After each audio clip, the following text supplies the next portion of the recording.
তোমাকে যদি বাংলাদেশের সঙ্গে কূটনৈতিক সম্পর্ক রাখতে হয়, বাংলাদেশকে তার প্রাপ্য মর্যাদা দিতে হবে। বাংলাদেশ তোমার কাছে হাঁটু গেলে তোমার সামনে নত যেন পররাষ্ট্রনীতি নিয়ে তোমার সঙ্গে সম্পর্ক রাখবে না। অন্তর্বর্তীকালীন সরকারকে বাংলাদেশের সমস্ত রাজনৈতিক দল, জাতি, ধর্ম, বর্ণ নির্বিশেষে, মুসলমান, হিন্দু, বৌদ্ধ, খ্রিস্টান সকলেই বর্তমান সরকারকে আশ্বস্ত করেছে, পার্শ্ববর্তী রাষ্ট্রের আগ্রাসী নীতির বিরুদ্ধে আত্মমর্যাদা সম্পন্ন তোমরা মাথা উঁচু করে পররাষ্ট্রনীতি অবলম্বন করো। আগরতলা বাংলাদেশের উপ হাই কমিশনে তোমরা হামলা চালাও।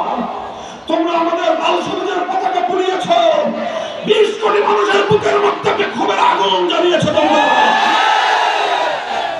কাজেই বলি, আগেই তোমরা ভুটান থেকে লাঠি খেয়েছ, তারপরে তোমরা নেপাল হারিয়েছ, তারপরে তোমরা শ্রীলঙ্কা থেকে দাবরানি খেয়েছ।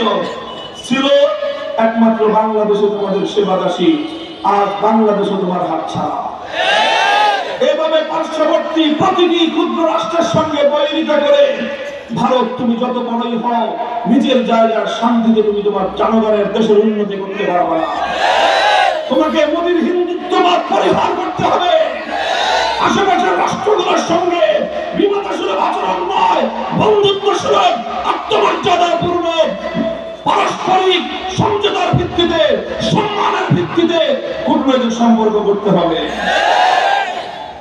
অথচ আজ আমরা দেখছি বাংলাদেশের আভ্যন্তরীণ বিভিন্ন বিষয়ে তাদের পক্ষ থেকে অব্যাহত উস্কানি চলছে। ইসকনের মতো চরম উগ্রবাদী সংগঠনকে দিয়ে বাংলাদেশের সাম্প্রদায়িক দাঙ্গা তৈরি করবার পায়তারা চালানো হচ্ছে। আমাদের চট্টগ্রামের তরুণ আইনজীবী শহীদ সাইফুল ইসলাম আলিফকে নির্মমভাবে দিনের দুপুরে আদালত করা জবাই করে হত্যা করেছে। কিন্তু বাংলাদেশের তৌহিদি জনতা শান্ত থেকেছে, নীরব থেকেছে, উস্কানিতে পা দিয়ে বাংলাদেশের কোন সংখ্যালঘুর জীবনকে বিপন্ন হতে দেয়নি। বাংলাদেশ সাম্প্রদায়িক বাংলাদেশ, সম্প্রীতির বাংলাদেশ, উদারনীতির বাংলাদেশ। এই উদারনীতি আমরা অব্যাহত রাখবো ইনশাআল্লাহ। সচিবালয়ে আগুন ধরিয়ে বাংলাদেশ রাষ্ট্রকে কার্যকর করতে চায়, তারা জানে না আগুন দিয়ে অন্যায় এবং অপরাধের কাগজ পুড়িয়ে ফেলা যায়, মানুষের হৃদয়ে তোমাদের জন্য জমে থাকা ঘৃণাকে তোমরা পুড়িয়ে ফেলতে পারবে না। বাংলাদেশের বিভিন্ন সেক্টরে অস্থিতিশীলতা তৈরি করে তোমরা বাংলাদেশকে বিপন্ন করতে চাও।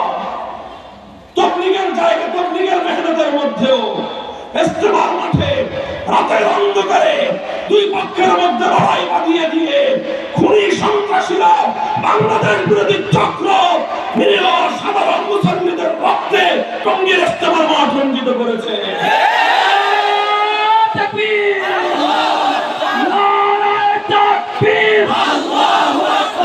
আওয়ামী লীগের ঠিকানা এই বাংলায় হবে না, দিল্লি না ঢাকা, ঢাকা ঢাকা।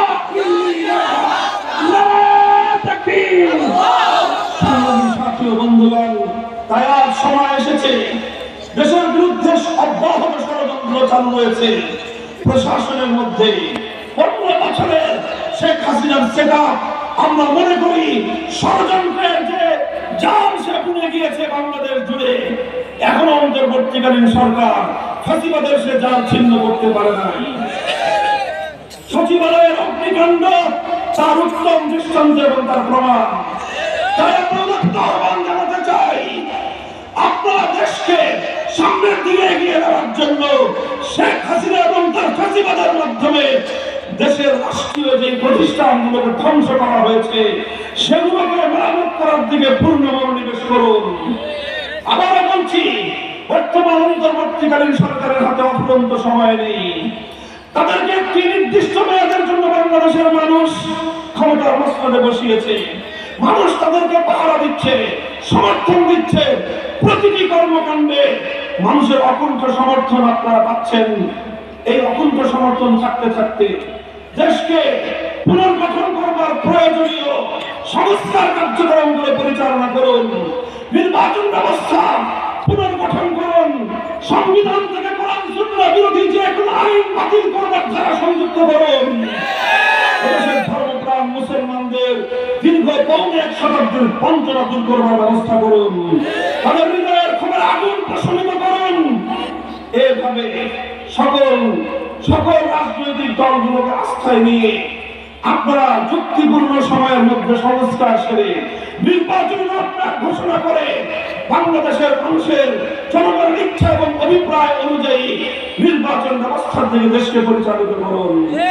সংগ্রামী সাথী ও বন্ধুগণ, সেই সাথে বাংলাদেশের চাষিবাদ বিরোধী আন্দোলনের সকল পক্ষকে আমরা উদাত্ত আহ্বান জানিয়ে বলতে চাই, নাম উল্লেখ করে বলতে চাই, বাংলাদেশের সর্ববৃহৎ রাজনৈতিক দল জাতীয়তাবাদী দল বিএনপি, জামায়াতে ইসলামী বাংলাদেশ, ইসলামী আন্দোলন বাংলাদেশ, খেলাফত মজলিস, জমিয়ত উলামায়ে ইসলাম, এনডিপি, নাগরিক মঞ্চ, গণতন্ত্র মঞ্চ, গণ অধিকার পরিষদ সহ যারা বিগত সময়ে ফ্যাসিবাদের মোকাবেলায় রাজপথে ভূমিকা পালন করেছেন, বৈষম্য বিরোধী ছাত্র আন্দোলনের নেতৃবৃন্দ যে অকুতোভয় কার্যক্রম সম্পন্ন করেছে, তাদেরকে সম্মান জানিয়ে সমীহ করে তাদের পরিকল্পনা এবং তাদের যে কার্যক্রমকে সমর্থন জানিয়ে একটি ঐক্যবদ্ধ বাংলাদেশ গড়ে তুলুন।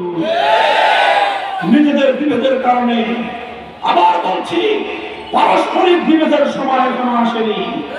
বিশেষ করে বিএনপি এবং জামায়াতে ইসলামীকে বলতে চাই, আপনারা যদি এখনই পারস্পরিক বিভেদ মাঠে ময়দানে ছড়িয়ে দেন, আপনাদের বিভেদের সুযোগ নিয়ে ফ্যাসিবাদী সেই স্বৈরাচারী রাজনৈতিক শক্তি আবার